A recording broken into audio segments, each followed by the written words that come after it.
Yeah, those were my three options, right? That was it. There was no fourth option. So according to my parents, family, or the community I grew up in, I'm a failure. That's crazy. And how did I buck the trend? I was really, really fortunate that very early on I started to experiment with what mattered to me. Sometimes that got me in a lot of trouble. What people don't know about me is that I was suspended from school 3 times for trying out all sorts of things, like things that people would never imagine of someone who goes on to be a monk. I was experimenting with all the drugs in the world. I had multiple relationships. I was really trying to search for some sort of meaning, fulfillment, and as long as I've known, I've been chasing thrill. I really value thrill and feeling like I did not see that coming. Yeah, no, not many people do. It's very different. From 14 to 18, I was like this kid who just wanted to try new things out. And my parents' rhetoric would always be, well, make sure you get good grades. And I used to think, well, if I can be bad and get good grades, then it all works, right? Everyone's happy. So that's kind of what I did. And at 18, I was really fortunate when I met a monk. And this monk was invited to speak. And I kind of just went because one of my friends forced me to. At that time, I was listening to CEOs and entrepreneurs and business people and marketers who I thought that's what I was aspiring to be like. And then I hear this monk. And he captivated me like no one had ever captivated me before. It was like staring at the most beautiful woman on the planet. You know, I was completely fixated on him and his message. And that is the beginning, without me going into too much detail before we probe, that was the beginning of what changed me. Because I went from being someone who did only want all those things to become successful and trying to, but I started hearing my own inner voice much more in all that noise that I had around me. I remember one of my parents had a maths tutor for me because they wanted me amazing at maths. And I was pretty good at numbers, and I'd have this tutor and he'd tell me that, he goes, the reason that you're struggling with the next question is because you're always worried about what your parents think. And that really stayed in my head. I was just like, wow, so as long as I'm trapped by what my parents think, I can actually never find the answers to the real questions of life. And there were all these little things happening. I lost 2 great friends when I was 16. One girl died in a car accident. One guy died because he was involved in drugs and violence. That made me rethink everything. I just thought to myself, wait a minute, these were beautiful people, people that I loved, people that in my opinion were good people, and I just lost them in a moment. And it was kind of like this collation of little things that just made me think, wait a minute, having money, having fame, that just doesn't seem to add up. And then meeting the monk kind of made that shift possible. And as I said, he was completely captivating. And then I found out that he'd given up jobs in Google and Microsoft to be a monk. And I thought to myself, who does that? You know, he's given up everything that I'm chasing and that all my friends are chasing, but he seems happier than anyone I've ever met before. And he spoke about this incredible principle where he said that we should plant trees under whose shade we do not plan to sit. And he was speaking about this principle of selfless sacrifice. And that kind of just penetrated me right there. When he said the words selfless sacrifice, for the first time in my life, I felt a thrill about something that I'd never felt before. I thought, wow, giving up everything you have for the service of others sounds like the best thing you could possibly do. And I don't know why I had that thought, because I wasn't a spiritual kid growing up. I wasn't a religious kid growing up. I wasn't even a good kid growing up.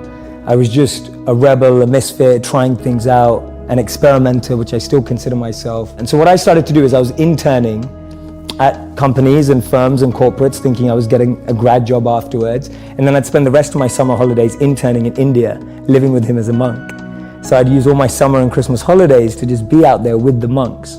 And he introduced me to another 200 to 500 monks that were just like him, just as smart, just as bright, giving up everything they had and using all their skills to make the world a better place. You seem very aware of yourself. Mm-hmm. So I'm hoping that some of that awareness is present then. Like, what was that moment? I believe the moment was I've always had friends who are older than me. And I could see a lot of them in the most successful careers, successful jobs, beautiful partners, whatever it was. But I saw a sense of lack of fulfillment, meaning, and purpose in their lives. And I've always been an observer, and I would see these people who are like 5 years older than me, 7 years older than me, maybe 10 years older than me. And I'd be watching them and go, is that the life I want? And often the advice I give to people today is fast forward where you are, look at yourself in 10, 15, 20 years time and ask yourself the question, is that where I want to be? If you're in a company, look at the person who's 20 years ahead of you and ask yourself, is that where I want to be? If you're in a startup, look at where other startups have got to in similar roles and go, is that where I want to be? And if the answer is no, then you need to find a new path. And for me, the answer at that time from observing was no. The path that my parents or society or the university I went to or the community I had that was carving out for me, it didn't feel like the path for me. So I was almost seeking an alternative or a new path. I was just so fortunate that it happened to be an uplifting, powerful path as opposed to something that could have actually taken me down the wrong road, because that could have been possible too. All right, so let's explore this then through the lens of creating one's own perfect life. Yes. Which is pretty interesting, especially because I think this is so accurate to the way that most people are. It's not like, oh, there's some grand missing thing in my life, but you took that first action. So codify this for me or for anybody that they don't know what their ideal life looks like. They just know that they're not living it yet. Mm-hmm. So step number one is take it seriously. To find out if the hypothesis is true or not, you have to take the experiment. You have to do it sincerely. Mm-hmm. What comes after that? I think even one step before that is opening yourself up to new role models and new experiences. See, we live in echo chambers. We're just surrounded by the same thinking. How often do you bump into a monk? You know, it just doesn't happen. No one has a dinner party and goes, oh yeah, we just invited the monk, from town, like the local monk. Like no one ever does that. And so we meet people who are just like us most of the time. And we talk about this in business all the time. If you want to be a billionaire, spend time with billionaires. If you want to be a millionaire, spend time with millionaires. If you want to be a tech startup, spend time with, that's the common rhetoric that we hear all the time. But what if you want to find purpose and master the mind? There's no one better than a monk who's mastered the mind. So for me, the first step is just opening yourself up to new experiences and new role models.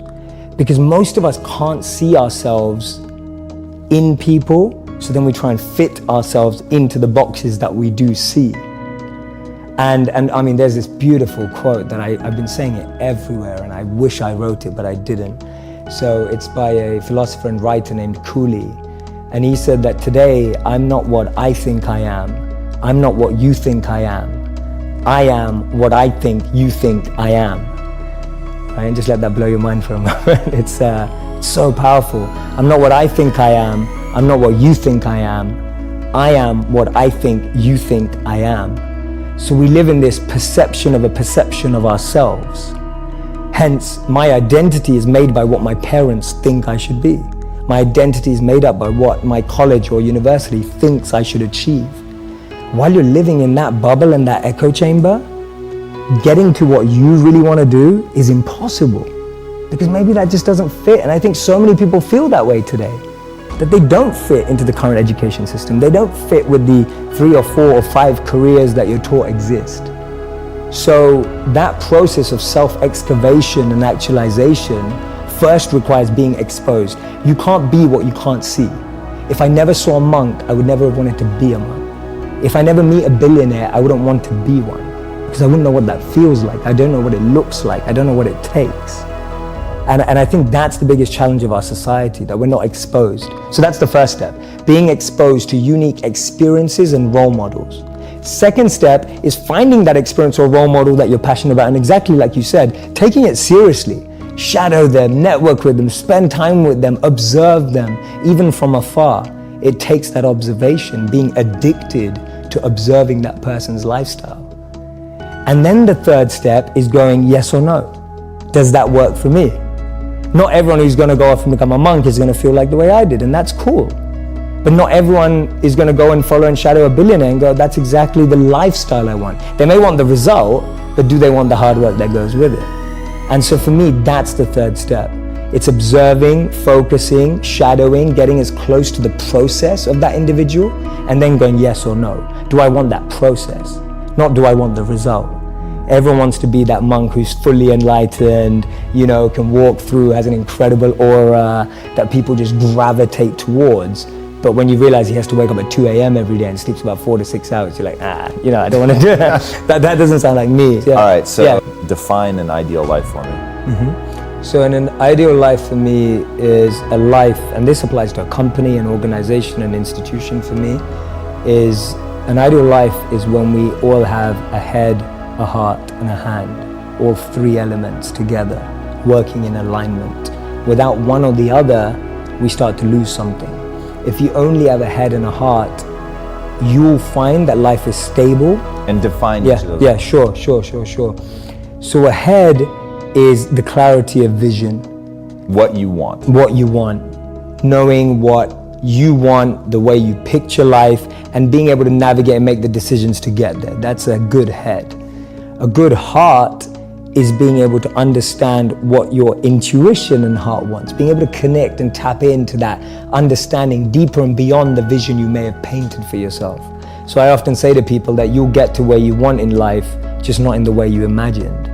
And that's because the path that's paved up and down is far different to the path we pave. So you can have a great head and a great vision and a great mission and know where you want to go, but if your heart's not able to have that resilience and be able to adapt and have compassion and care and all of that, then you're not going to be able to make the toughest decisions without your heart. But to be able to realize that we need to care and be sustainable and long-lasting requires a heart. And a hand is that service, wanting to pass that on, that which you have, wanting to give it forward, pay it forward. The idea of serving with what you have. I often say to people, your passion is for you, your purpose is for others. Your passion makes you happy, but when you use your passion to make a difference in someone else's life, that's a service, that's a purpose, and that's the hand. So those are my three elements of an ideal life. So there are three questions that you get asked a lot. What are they? The big one is, how do I find my passion? My simple model, which is the Dharma model. Dharma means eternal duty in the Vedic tradition. It's very similar to what Ikigai is being spoken about today, which is the Japanese version of reason for being. Why do we live? Where is meaning coming from? And it talks about an intersect of 4 areas. What am I good at? What do I love? What does the world need? And how do I get paid for it? To me, those 4 help you unlock your passion. When you find the intersect across all of those 4, you're making your passion your purpose. You'll unlock your passion, you'll find your purpose. This is path 1. There's 2 paths. Path 1, I find my skill set and I engage it to help other people and become better at it. So I'm becoming better at what I'm good at and I'm using it to help other people because I'm aware of what I'm quite good at and I know what knowledge I have, what skills I have. I have some self-awareness. The other path that people often miss is actually I just start serving people. I just start helping people and I start to notice what I enjoy about that and what I'm good at helping people with. So that's Gandhi's part. Gandhi said that you find yourself when you lose yourself in the service of others.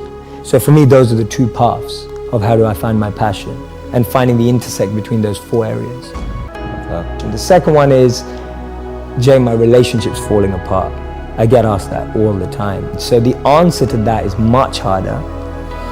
It's harder to summarize it, but I always start with self-actualization, that the problem is we have a list for the one that we want, and we don't have a list for what we need to become.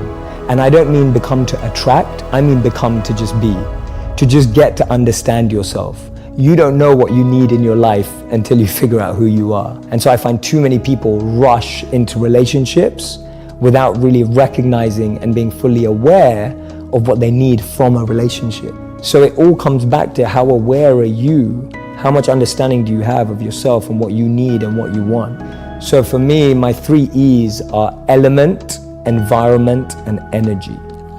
Everyone has an element that they thrive in. If you take someone out of their element, they won't be the same. A modern day example would be Michael Jordan. He was incredible at basketball. You took him out of basketball, put him into baseball, no one remembers his career. You're talking about one of the best athletes of all time.